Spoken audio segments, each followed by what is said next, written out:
Good morning India, good morning प्यारे प्यारे बच्चों। तो हम आपके लिए एक म्यूजिक लेके आए हैं। ओके, इसको ध्यान सुनिए मैं क्या कहने वाला हूँ। ओके, चाहे आप 11th क्लास में पढ़ते हो, 12th क्लास में पढ़ते हो, नीट की प्रिपरेशन कर रहे हो, जेईई के लिए प्रिपरेशन कर रहे हो या जे एडवांस के लिए। ओके, डोंट वरी, अब आपको टाइम वेस्ट करने की रिक्वायरमेंट नहीं कि 2 साल पढ़ोगे तभी आपका अच्छा सिलेक्शन होगा। अब चाहे तो आप 1 महीने के अंदर नीट में अच्छे रैंक ला सकते हो, जेईई और जे एडवांस में भी अच्छे केमिस्ट्री में अच्छे मार्क्स ला सकते हो। हमने आपके लिए केमिस्ट्री का ऐप बनाया जिसमें 11th क्लास 12th क्लास का कंप्लीट सिलेबस है। ओके, और कंटेंट भी उसमें काफी अच्छा अपडेट किया हुआ है। Myself Praveen Borkhe, I have 20 years teaching experience, topmost institute of India. Okay, already India कुछ टॉप इंस्टीट्यूट है, टॉप मोस्ट इंस्टीट्यूट है, वहां ऑलरेडी मैं टीचिंग कर चुका हूँ। ओके, तो डोंट वरी अबाउट कंटेंट, ये सब कुछ आपको मिलने वाला है मात्र 1 रुपए में। कितना? 1 रुपए में मिलने वाला है। ओके, तो आपको एक डेमो दिखाता हूं मैं, इसको डाउनलोड कैसे करना है। ओके, सबसे पहले क्या करना है आपको, प्ले स्टोर पे जाना है। कहा जाना है? प्ले स्टोर पे। ओके, आप प्ले स्टोर पे जैसे ही जाएंगे, ओके, प्ले स्टोर पे जाओगे तो यहाँ पे सर्च में ऐड करना है केमिस्ट्री वाला। क्या ऐड करना है आपको? सर्च में ऐड करना है केमिस्ट्री वाला। अब जैसे केमिस्ट्री वाला ऐड कर तो इस टाइप से आइकॉन आ जाएगा। ओके, इस टाइप से आपके पास आइकॉन आ जाएगा। इसको जब आप ओपन करेंगे, ओके, इसको ओपन करोगे तो इस टाइप से आ जाएगा केमिस्ट्री वाला।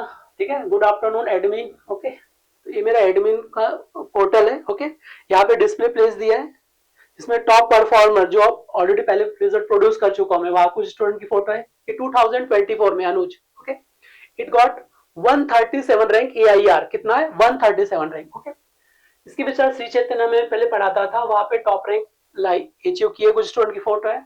यहाँ पे देखो, नीट में 720 में 690 मैक्सिमम स्टूडेंट मार्क्स अचीव किए। विशाल जैन जे एडवांस में रैंक लाया, ये भी लेटेस्ट वाली है। ओके, अब इसके पहले वाले बहुत सारे रिजल्ट में प्रोड्यूस कर चुका हूँ, मोर देन 1000 IITians, 2000 3000 NITians, और मैं डॉक्टर्स प्रोड्यूस कर चुका हूँ। ओके, तो डोंट वरी अबाउट सिलेबस, आपको ये सब कुछ मिलने वाला है मात्र 1 रुपए में। ओके, तो मैंने आपको जो बताया, अभी प्ले स्टोर पे जाऊंगे, अगेन एक बार रिप्ले कर रहा हूँ मैं। देखो, प्ले स्टोर पे जाओगे, केमिस्ट्री वाला के नाम से ऐड करोगे। अब इसमें लॉगिन कैसे करना है आपको, जैसे ही लॉगिन बोलेंगे तो मोबाइल नंबर आपका अपडेट करना होगा। जैसे ही मोबाइल नंबर अपडेट किया तो एक पासवर्ड आएगा, जैसे पासवर्ड उसमें ऐड करोगे तो लॉगिन हो जाओगे। आप जितना चाहे उतना सिलेबस पढ़ सकते हैं, काफी एग्जाम्पल के साथ दिया है। ओके, मेरा यूट्यूब चैनल भी है केमिस्ट्री वाला के नाम से, वहां पे भी आप चेक कर सकते हैं जो कंटेंट अभी डिलीवर कर रहे हैं वो किस लेवल का कंटेंट डिलीवर कर रहे हैं। ओके, तो बेनिफिट उठा सकते हैं मात्र 1 रुपए में। कंप्लीट 11 12 नीट जेई का सिलेबस अच्छे से रिविजन कर सकते हैं। ओके, चलो, तो आज अपन डिस्कस करेंगे ऑप्टिकल आइसोमर्स। क्या डिस्कस करेंगे? ऑप्टिकल आइसोमर्स के ऊपर लेक्चर लेंगे। ओके, अब ऑप्टिकल आइसोमर्स स्टूडेंट को काफी डिफिकल्ट लगता है। क्या लगता है? डिफिकल्ट लगता है ऑप्टिकल आइसोमर्स। अब इस लेक्चर को देखने के बाद आपको लगेगा कि ऑप्टिकल आइसोमर्स सबसे इजी चैप्टर है, बट आपको कंडीशन बता रहा हूं मैं, जैसे मैं बताऊंगा उसको वैसे ही समझना है। ओके, वैसे ही समझना है, ध्यान समझो। व्हाट इज ऑप्टिकल आइसोमर्स, क्या होता है। तो क्या स्टार्ट करेंगे आज? ऑप्टिकल आइसोमर्स में जो ऐप बताया केमिस्ट्री वाला, उसको अपलोड डाउनलोड करो प्ले स्टोर पे जाके और बेनिफिट उठाओ। अब जरूरत नहीं 2 साल पढ़ने की, 1 महीने में अच्छी एनर्जी लगा के पढ़ो। एक महीने की स्टडी में 11th 12th का सिलेबस कंप्लीट कर लो और नीट में जेई और जे एडवांस में अच्छे रैंक अचीव कर सकते हो। ओके, चलो, तो आज स्टार्ट करेंगे ऑप्टिकल आइसोमर्स। क्या स्टार्ट करेंगे? ऑप्टिकल आइसोमर्स स्टार्ट करेंगे। ओके, तो what is optical isomers? What is optical isomers? Okay, तो सबसे पहले अपन देखेंगे कि व्हाट इज ऑप्टिकल आइसोमर्स, क्या होता है, किसे कहते हैं ऑप्टिकल आइसोमर्स। ओके, जब भी मैं आइसोमर्स की बात करूं तो मुझे फर्स्ट कंडीशन क्या है? Same molecular formula, general formula should be same. Condition क्या है? Same molecular formula, same general formula, but different arrangement of atoms in space. Okay, and those isomers are non superimposable. क्या क्या condition है optical isomers? Those molecules, optical isomers, those molecules those molecule which have those molecule which have same general formula, same molecular formula, those molecule which have same molecular formula, same molecular formula. Okay, same molecular formula and general formula and general formula. Okay, those molecule which have same molecular and general formula, same molecular and general formula, but arrangement of atoms in space are different, but arrangement of atoms arrangement of atoms in space are different, that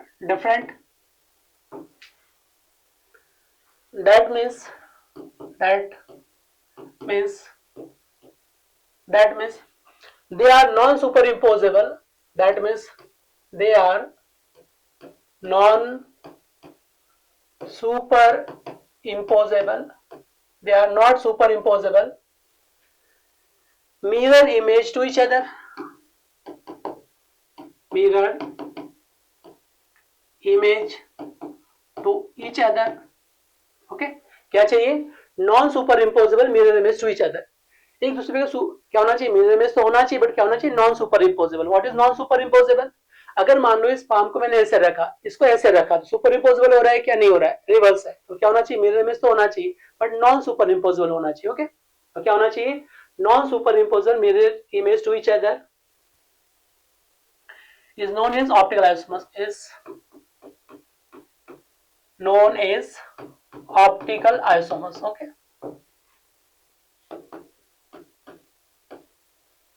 okay. अब optical isomers are two types of optical isomers, types of optical isomers. Okay, types of optical isomers. Okay, optical isomers are two types. Optical isomers are two types. Okay, first में अपन discuss करेंगे optical isomers are two types. First में क्या discuss करेंगे? Optical active, optical active isomers, and second discuss optical inactive isomers. Second discuss optically inactive isomers, optical active and optically inactive isomers. Okay, first is optical active isomers and second is optically inactive isomers. Okay, what is criteria for optical active isomers? Molecule should be asymmetric. क्या चाहिए? Optical isomers किसको कहेंगे? जिसमें क्या होना चाहिए? Molecule should be asymmetric. अभी मैं बहुत अच्छे से एक एग्जांपल के साथ एक्सप्लेन करूंगा. Got it? तो थोड़ा रिलैक्स होके बैठे, ध्यान समझे, एक एक पॉइंट को धैर्य बना के रखे. Okay, what is optical active? Molecule must be asymmetric. Molecules must be asymmetric, must be asymmetric. तो मॉलिक्यूल मस्ट बी एसिमेट्रिक होना चाहिए. Asymmetric that means no plane of symmetry, no centre of symmetry. Must be asymmetric that means no plane of symmetry, plane of symmetry, no plane of symmetry. And second, no centre of symmetry, no centre of symmetry. Okay, centre of symmetry, no plane of symmetry and centre of symmetry will be absent. Okay, no plane of symmetry and centre of symmetry. Plane of symmetry और centre of symmetry क्या होना चाहिए? Absent होनी चाहिए, no present. Okay, and optical active में क्या रहेगा? It must be present. Okay, either plane of symmetry और centre of symmetry is present. अगर मॉलिक्यूल्स में आइदर प्लेन ऑफ सिमेट्री या सेंटर ऑफ सिमेट्री दोनों में से कोई एक भी प्रेजेंट है, आइदर क्या हो सकता है? प्लेन ऑफ सिमेट्री, या आइदर क्या हो सकता है? Centre of symmetry. बोथ में से अगर एक भी प्रेजेंट है, then molecule will be optically inactive. Okay, then molecule is considered as optically inactive. Okay, क्या कहेंगे? optically inactive कहेंगे. Okay, तो अपन डिस्कस करेंगे व्हाट इज ऑप्टिकल एक्टिव, क्या मॉलिक्यूल्स होते हैं, ऑप्टिकल एक्टिव क्या है, ऑप्टिकल एक्टिव के लिए क्या कंडीशन चाहिए? मॉलिक्यूल मस्ट बी एसिमेट्रिक होना चाहिए. क्या होना चाहिए? एसिमेट्रिक. ओके, ये सब डिस्कस करेंगे. नॉन सुपर इम्पोजेबल क्लियर हो गया. मिरर इमेज का मतलब क्या है? जैसे इस पाम को दिखाएंगे तो ये मेरा क्या है? थंब इस साइड में, उधर क्या दिखेगा? मिरर इमेज में अपोजिट साइड भी दिखेगा. तो मिरर इमेज कभी सुपर इम्पोजेबल हो सकते हैं क्या? नहीं हो सकते. ओके, तो उसको क्या कहते हैं? Non superimposable mirror image. Okay, अब ऑप्टिकल आइसोमर्स में क्या हो सकता है? ऑप्टिकल एक्टिव आइसोमर्स भी आ सकते हैं, ऑप्टिकली इनएक्टिव आइसोमर्स भी आ सकते हैं. ओके, ऑप्टिकल एक्टिव का मतलब क्या है? मॉलिक्यूल मस्ट बी एसिमेट्रिक होना चाहिए. दैट मींस क्या? No plane of symmetry, no centre of symmetry. और ऑप्टिकल इनएक्टिव का मतलब क्या है? आइदर प्लेन ऑफ सिमेट्री या centre of symmetry is present, then molecule will be optically inactive रहेंगे. ओके, तो सबसे पहले अपन डिस्कस करेंगे what is optical active isomers क्या होते हैं, फिर डिस्कस करेंगे ऑप्टिकल एक्टिव आइसोमर्स किसको कहते हैं। ओके, तो यहाँ पे मैं एक्सप्लेन कर रहा हूँ ऑप्टिकल एक्टिव आइसोमर्स, इसको डिस्कस कर रहा हूँ optically optical active isomers. Okay, what is optical active isomers. Okay, इसको डायग्राम से एक्सप्लेन कर रहा हूँ मैं, ध्यान समझना। ओके, आपने क्या किया, यहाँ पे कोई लाइट सोर्स लिया, क्या लिया, यहाँ से लाइट सोर्स लिया है जहां से रेडिएशन का इमिशन हो रहा है, क्या हो रहा है, इमिशन ऑफ रेडिएशन। ओके, यहाँ से कोई लाइट लिया, ओके, और इससे क्या हो रहा है, कुछ रेडिएशन इमिटेड हो रही है। अब इसको कहा जाता है नॉन पोलर लाइट, इसको क्या कहते हैं, that radiation is known as non, इसको कहते हैं नॉन पोलराइज लाइट, क्या कहेंगे इसको, नॉन पोलराइज लाइट कहा जाता है, that light is known as non polar light. Okay, अब इस लाइट को जैसे अपन पास करेंगे, पर्टिकुलर प्रिज्म में से पास करना है, किसमें से पास करना है, प्रिज्म में से। It is made up of calcium carbonate, एक प्रिज्म लिया मैंने, this prism is made up of calcium carbonate. Okay, ये जो प्रिज्म है किससे बना है, कैल्शियम कार्बोनेट से, किससे बना है, made up by calcium carbonate, इसको कहा जाता है निकोल प्रिज्म। ओके, एक स्पेसिफिक पर्टिकुलर टाइप का प्रिज्म होता है, that is known as Nicol prism, इसको क्या कहते हैं, निकोल प्रिज्म कहा जाता है, this prism is known as Nicol prism. Okay, अब जैसे लाइट इसमें से पास होगी, ये क्या है, किसी भी डायरेक्शन में मूवमेंट कर सकती है, इधर ऐसे वर्टिकल हॉरिजॉन्टल ऐसे जा सकती है, इसलिए क्या कहते हैं, इसको नॉन पोलर लाइट कहा जाता है। ओके, अब जैसे प्रिज्म में से पास करेंगे तो ऑल लाइट क्या हो जाएंगे, पर्टिकुलर डायरेक्शन में अरेंज हो जाएगी। Okay, arrange in particular direction is known as polar light, इसको क्या कहा जाता है, that light is known as polarised light कहा जाता है। ओके, तो इस लाइट को कहा जाता है पोलराइज लाइट। ओके, इसको क्या कहेंगे, पोलराइज लाइट कहा जाता है, that light is known as polarise light. Okay, तब ये क्या हो गया, नॉन पोलराइज लाइट से किस में कन्वर्ट हो गया, पोलराइज लाइट।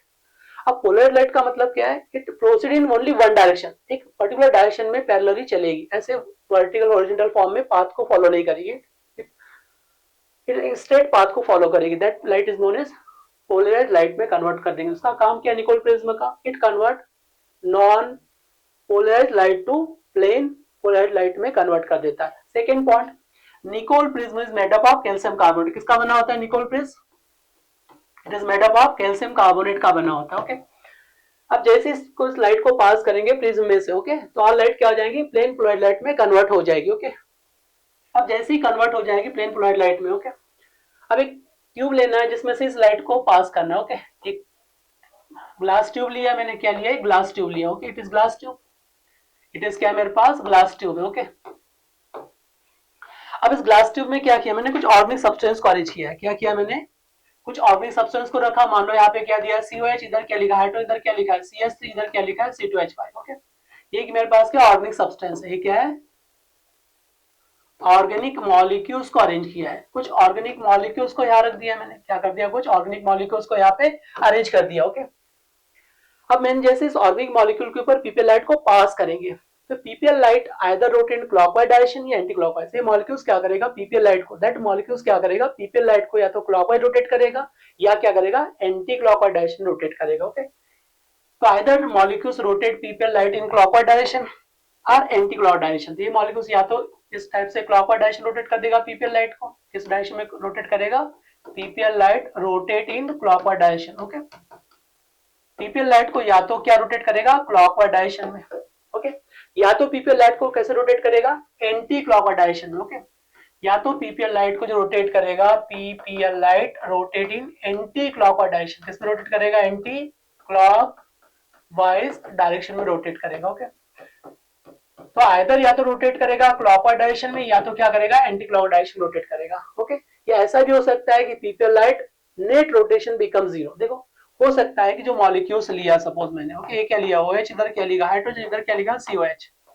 ओके, यहाँ पे H लिखा, इधर OH, इधर क्या लिखा COH, तो हाफ पोर्शन ऑफ मॉलिक्यूल, देखो यहाँ से क्या होगा, half portion molecule rotate in clockwise direction and half portion of molecule rotate in anti clockwise direction. Okay, तो हाफ पोर्शन किस में रोटेट हो रहा है, क्लॉकवाइज डायरेक्शन में, और हाफ पोर्शन किस में रोटेट हो रहा है, एंटी क्लॉकवाइज डायरेक्शन में। तो half portion of molecule rotate in clockwise direction या इधर half portion of molecule rotate in anti clockwise direction, so net rotation become zero. तो ऐसा भी हो सकता है कि जो नेट रोटेशन बनेगा, क्या बनेगा, net rotation. Okay, if half molecule rotate in clockwise direction, half molecule rotate in anti clockwise direction, तो net rotation become zero. Net rotation क्या मिल जाएगा यहाँ पे, जीरो मिलेगा, net rotation become zero. Okay, तो यहाँ पे क्या होगा, नेट रोटेशन बिकम जीरो। तो ऐसा भी कभी कभी होता है कि हाफ पोर्शन मॉलिक्यूल्स का क्या करेगा, रोटेट करेगा नेट क्लॉकवाइज, हाफ क्या करेगा, एंटी क्लॉकवाइज रोटेशन, तो नेट रोटेशन क्या हो जाएगा, जीरो। तो उस कंडीशन में देखो, those molecules in which net rotation zero, तो उसको क्या कहेंगे, ऑप्टिकल इनेक्टिव, इसको क्या कहेंगे, ऑप्टिकली इनेक्टिव कहेंगे, it is known as optically inactive molecules.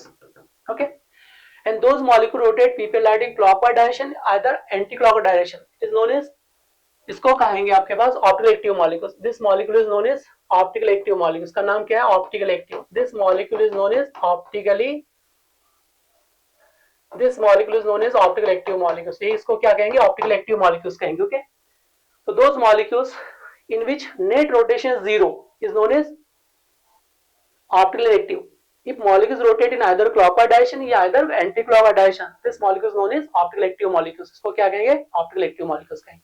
Okay, तो क्राइटेरिया क्या है, मैंने क्या कहा, मॉलिक्यूल अनसिमेट्रिक होना चाहिए, अगर मॉलिक्यूल अनसिमेट्रिक है तो क्या हो जाएगा, नेट रोटेशन शो करेगा, इधर क्लॉकवाइज एंटी क्लॉकवाइज शो करेगा। अगर नेट रोटेशन जीरो हो गया तो मॉलिक्यूल्स क्या हो जाएगा, ऑप्टिकली इनेक्टिव हो जाएगा। ओके, आई थिंक क्लियर हो गया सभी को। अब जो क्लॉकवाइज मॉलिक्यूल्स है, मान लो इस मॉलिक्यूल्स ने इसको क्या कर दिया, क्लॉकवाइज रोटेट किया, क्या किया, क्लॉकवाइज रोटेशन किया, इस मॉलिक्यूल्स को किस डायरेक्शन में रोटेट किया, क्लॉकवाइज डायरेक्शन में। ओके, तो क्लॉकवाइज डायरेक्शन मॉलिक्यूल्स को रिप्रेजेंट करेंगे आर से, या तो रिप्रेजेंट किया जाता है स्मॉल डी से, या प्रेजेंट किया जाता है पॉजिटिव साइन से। Okay, clockwise direction molecule represent by capital R, या तो स्मॉल डी या किसी रिप्रेजेंट करेंगे पॉजिटिव साइन से रिप्रेजेंट करेंगे, that means molecules rotate in clockwise direction. Okay, अपने पास मॉलिक्यूल जो anti clockwise direction, it represent तो क्या ऐसे रिप्रेजेंट करेंगे, या तो किसे रिप्रेजेंट कर सकते हैं डी एल स्मॉल एल से, या तो रिप्रेजेंट करेंगे निगेटिव साइन से। ओके, तो एंटी क्लॉकवाइज डायरेक्शन मॉलिक्यूल्स को रिप्रेजेंट करेंगे अपने पास स्मॉल एल से, या में भी क्या हो सकता है स्मॉल एल से, स्मॉल एल का मतलब है laevo rotatory anti clockwise direction, क्या हो जाएगा, लीवो रोटेटरी। ओके, और डी का मतलब क्या है, डेक्स्ट्रो रोटेटरी, ये बहुत डिटेल में डिस्कस करेंगे, ध्यान समझो। अगर मान लो ये क्लॉकवाइज है, ये मॉलिक्यूल्स रोटेट क्या कर रहा है पीपीएल को क्लॉकवाइज, इसको क्या कह सकते हैं, आर कह सकते हैं, डी कह सकते हैं, या पॉजिटिव साइन से रिप्रेजेंट कर सकते हैं, डिफरेंट डिफरेंट वे में रिप्रेजेंट करने के मोड अलग। अगर ये molecules anti clockwise direction rotate कर रहा है, this molecule rotating anti clockwise direction. Okay, अगर एंटी क्लॉकवाइज डायरेक्शन रोटेट कर उसको ऐसे रिप्रेजेंट कर सकते हैं स्मॉल एल से, या निगेटिव साइन से रिप्रेजेंट करेंगे, represent by negative sign. Okay, this clockwise ये क्या होगा, एंटी क्लॉकवाइज डायरेक्शन। ओके, चलो अब हम डिस्कस करेंगे condition for optical active, condition for optical, ये क्लियर हो गया सभी को। और एक इंपॉर्टेंट पॉइंट देखो, व्हाट इज पोलरिमीटर क्या होता है, यहाँ पे अपन डिस्कस करेंगे what is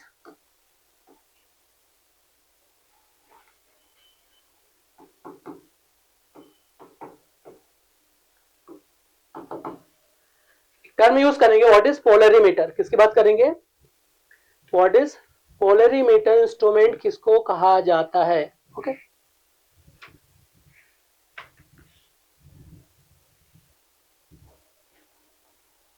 what is polarimeter, it is instrument जिसके थ्रू आप देख सकते हैं कि मॉलिक्यूलर रोटेशन क्या हो रहा है। ओके, आपने कोई फ्लास्क लिया, अब इस फ्लास्क में टू मॉलिक्यूल्स है, आइदर मेरे पास क्या ए मॉलिक्यूल्स है और एक मॉलिक्यूल्स क्या है मेरे पास B molecules, I have two molecules. Okay, तो मुझे यहाँ पे दिखेगा कि ए मॉलिक्यूल्स पीपीएल लाइट को किस डायरेक्शन रोटेट कर रहा है, it rotate PPL light in clockwise direction, या it rotate PPL light in anti clockwise direction. Okay, anti clockwise direction. Okay, तो ये मुझे ऑब्जर्व हो जाएगा कि PPL light, A molecule rotate PPL light in clockwise direction, B molecule rotate PPL light in anti clockwise direction. उसको तो polarimeter क्या मेरे पास इंस्ट्रूमेंट है, ये क्या है, एक इंस्ट्रूमेंट जिसके थ्रू अपन क्या देख सकते हैं, जिसको देख सकते हैं मॉलिक्यूल्स को, ये पीपीएल लाइट को किस डायरेक्शन रोटेट कर रहा है, either clockwise either anti clockwise direction. Okay, तो polarimeter is instrument which through we can observe rotation of molecules toward PPL light. Okay, yeah, molecules can rotate PPL light in either clockwise direction or either anti-clockwise direction. Simple सी बात है, polarimeter एक instrument है जिसके through अपन देख सकते हैं molecules को कि मॉलिक्यूल्स को क्लॉकवाइज डायरेक्शन रोटेट कर रहा है या इधर एंटी क्लॉकवाइज डायरेक्शन रोटेट कर रहा है। ओके, चलो अब कंसेप्ट क्लियर हो गया सभी को, अपन डिस्कस करेंगे अब what is condition for optical activity. Optical isomers. What is condition for optically active isomers? Condition for optically active isomers. Condition for optically active isomers. Okay. So what is condition for optically active isomers? Molecule must be asymmetric. क्या चाहिए मुझे? Molecule must be asymmetric चाहिए. देखो condition for optical active isomers. Molecule must be asymmetric होना चाहिए. क्या होना चाहिए? Asymmetric. Molecule must be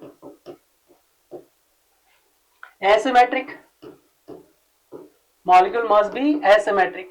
What is asymmetric? That means no plane of symmetry, no center of symmetry is present. Okay. Molecule must be asymmetric. That means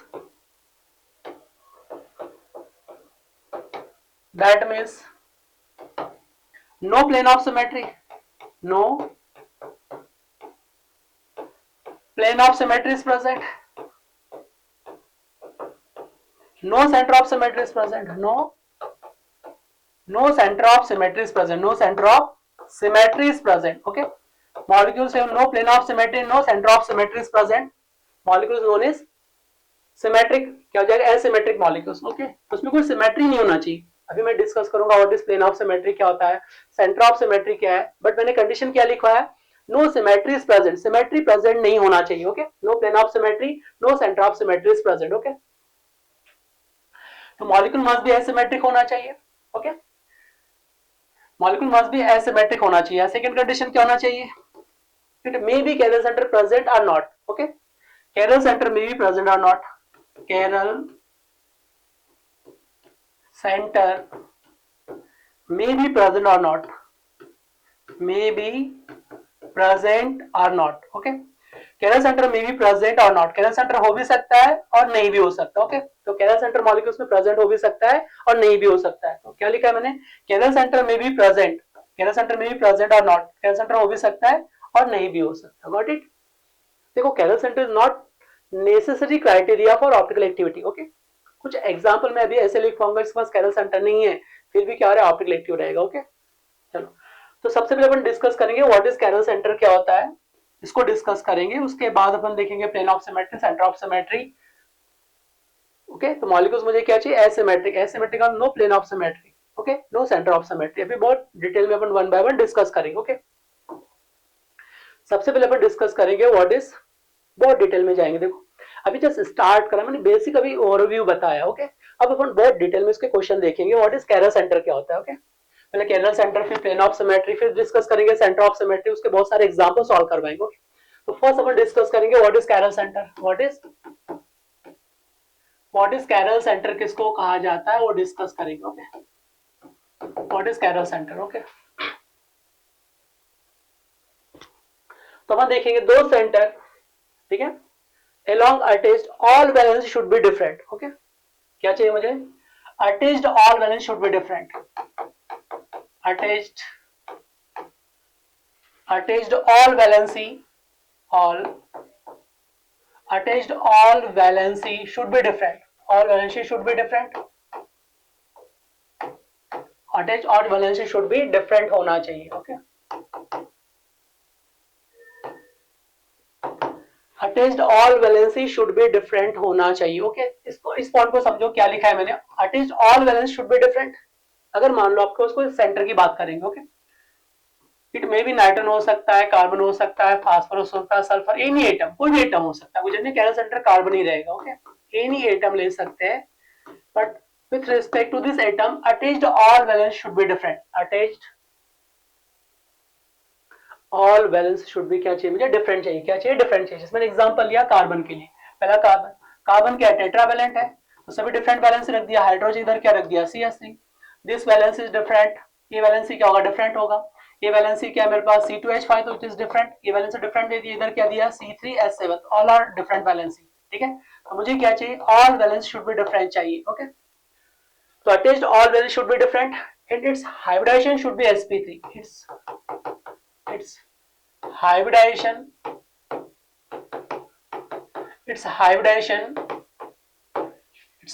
should be sp3. क्या चाहिए? hybridization should be sp3. तो इसका hybridisation sp3 hybrid होना चाहिए। Okay, तो याद रखना hybridisation sp3 होना चाहिए। देखो कितने सिग्मा बॉन्ड है इसमें, 1 sigma bond, 2 sigma, 3 sigma, 4 sigma, तो हाइब्रिडेशन क्या रहेगा sp3। ओके, अब इसको देखो, इट इज कैरल सेंटर, इसको क्या बोलेंगे, chiral centre. Okay, it is chiral centre, all attached valence should be different and hybridisation will be sp3। अब सेकंड एग्जांपल देखो। ओके, ये बॉन्ड लिया नाइट्रोजन, इधर क्या लिया मैंने, कार्बन लिया, इधर डबल बॉन्ड लिया, इधर क्या लिया, इथाइल, इधर क्या लिया, हाइड्रोजन, इधर क्या लिखा हमने, मिथाइल, इधर क्या अपने पास CH2, इधर क्या है CH3। ओके, अब इस कंडीशन को देखो। ओके, यहाँ पे क्या है, पाई बॉन्ड प्रेजेंट, इधर क्या है, पाई बॉन्ड है, डबल बॉन्ड, सिंगल बॉन्ड, इधर क्या है, लॉन पेयर, यहाँ पे क्या शो किया हमने, लॉन पेयर को शो किया। ओके, वन लॉन पेयर इस तरह से नाइट्रोजन 3 बॉन्ड बनाता है। ओके, अब एक कंडीशन में क्या किया मैंने, यहाँ पे नाइट्रोजन को लिखा है, इधर अपने पास क्या देखो, इट इज इथाइल C2H5, इधर मेरे पास क्या दिया है, मिथाइल दिया है, इधर क्या लॉन पेयर है, और यहाँ पे क्या दिया, सिंगल बॉन्ड, ओनली क्या दिया, सिंगल बॉन्ड। इन दोनों में देखो नाइट्रोजन है, इधर नाइट्रोजन, क्या इसका हाइब्रिडेशन sp3 है। देखो attach valence should be different है। देखो lone pair considers different valency, यहाँ पे डिफरेंट वैलेंसी है। देखो ये क्या है, मिथाइल, इधर क्या अपने पास इथाइल है, इधर अपने पास क्या है, डबल बॉन्ड है, ये क्या है, डबल बॉन्ड। तो ऑल वैलेंसी आर डिफरेंट। देखो ये डिफरेंट वैलेंसी है, दिस वैलेंसी आर डिफरेंट, ये different valency, different valency, different valency, different valency. अब इसका हाइब्रिडेशन क्या है उसको देखो, ये क्या है, double bond, single bond, lone pair है, इट इज कॉन्जुगेशन है, ये लॉन पेयर इधर शिफ्ट करेगा, पाई बॉन्ड, इधर क्या अपना पाई बॉन्ड है, not sigma. Okay, due to conjugation, ये क्या है मेरे पास, due to conjugation it is sp2 hybridise. ये जो बॉन्ड दिख रहा है आपको सिग्मा 3 ही है, 1 2 3, ये जो लॉन पेयर दिख रहा है कॉन्जुगेशन में जाएगा। कैसे जाएगा देखो, ये क्या बना लेगा, डबल बॉन्ड, इधर क्या आ जाएगा, नेगेटिव चार्ज। ओके, ये क्या रहेगा अपने पास, इथाइल, इधर क्या आ जाएगा, मिथाइल, इधर क्या आ जाएगा, पॉजिटिव चार्ज। ओके, तो आप देख सकते हैं इसमें 4 बॉन्ड दिख रहे हैं, बट वन क्या है, पाई बॉन्ड है, वन क्या है, सिग्मा, और वन क्या है, पाई बॉन्ड। तो ड्यू टू कॉन्जुगेशन, अगर लॉन पेयर के साथ डबल बॉन्ड कॉन्जुगेट पोजीशन पे, lone pair, single bond, double bond. Okay, मैंने क्या कहा पे, lone pair, single bond, double bond, that lone pair is known as pi bond, not sigma bond. ये क्या है, पाई बॉन्ड है, यहाँ पे ये क्या है, पाई बॉन्ड है। तो हाइब्रिडेशन क्या आ गया इसका, sp2। मुझे दोनों कंडीशन चाहिए, क्या चाहिए, ऑल अटैच्ड वैलेंस से डिफरेंट, तो नो डाउट डिफरेंट है, लॉन पेयर ये सब कुछ डिफरेंट है, बट हाइब्रिडेशन क्या चाहिए मुझे, sp3, और यहाँ पे क्या दिया, sp2, that means it is not chiral centre. इसको कैरल सेंटर कंसीडर नहीं करेंगे, it is not chiral centre, इसको कैरल सेंटर कंसीडर नहीं करेंगे, it is not chiral centre, ये कैरल सेंटर नहीं है। चलो इस पे आ जाओ। अब देखो इसमें ये मेरे पास क्या लॉन पेयर है, यहाँ पे क्या लॉन पेयर है, इधर क्या दिया है CS3, इधर क्या दिया है C2H5, इधर क्या दिया, इथाइल दिया है। Okay, all are different valency है, अब कोई कॉन्जुगेशन है केस में नहीं है, ये क्या होगा, सिग्मा बॉन्ड होगा। ओके, दैट इज क्या है, सिग्मा बॉन्ड, ये क्या है मेरे पास, सिग्मा बॉन्ड है। तो hybridization of this carbon will be, देखो यहाँ पे क्या है, 1 sigma, 2 sigma, 3 sigma, 4 sigma, then hybridization will be sp3। इसका हाइब्रिडेशन क्या मिलेगा, sp3 हाइब्रिडेशन की बात करेंगे। If all valency are different, देखो ये different valency, different valency, different valency, different valency, all valency are different, then its hybridization will be sp3। इसका hybridisation क्या लिखेंगे, sp3 लिखेंगे। ओके, तो hybridisation will be sp3, hybridisation की बात करेंगे। इट इज कैरल सेंटर, ये कैरल सेंटर है, ये कैरल सेंटर, तो मुझे क्या चाहिए, sp3 हाइब्रिडेशन भी चाहिए और all attached valences should be different चाहिए। ओके, चलो एग्जांपल दे रहा हूं, इसको सॉल्व करो। एक क्वेश्चन देता हूं, in the given structure how many chiral centre are present, बताना है। ओके, चलो, तो आपके पास पूछा है in the given structure how many chiral centre are present. Okay,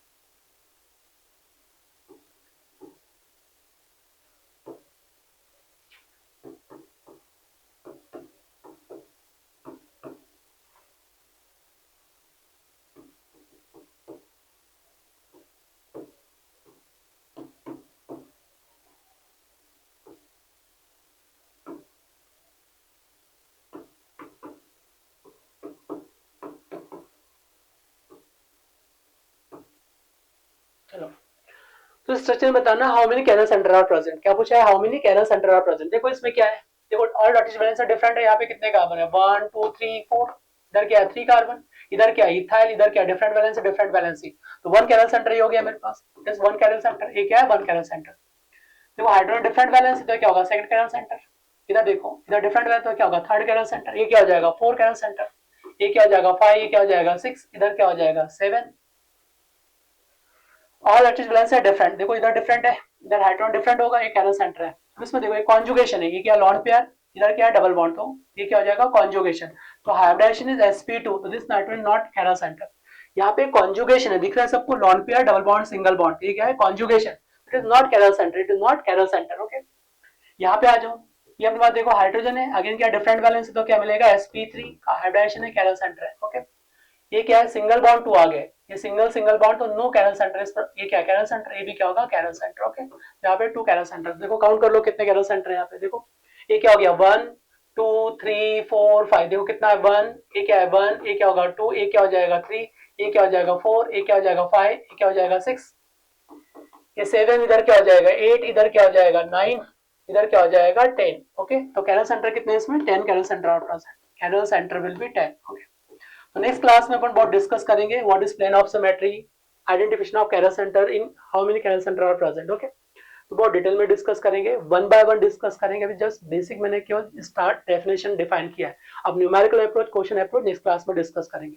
okay, thanks to all of you.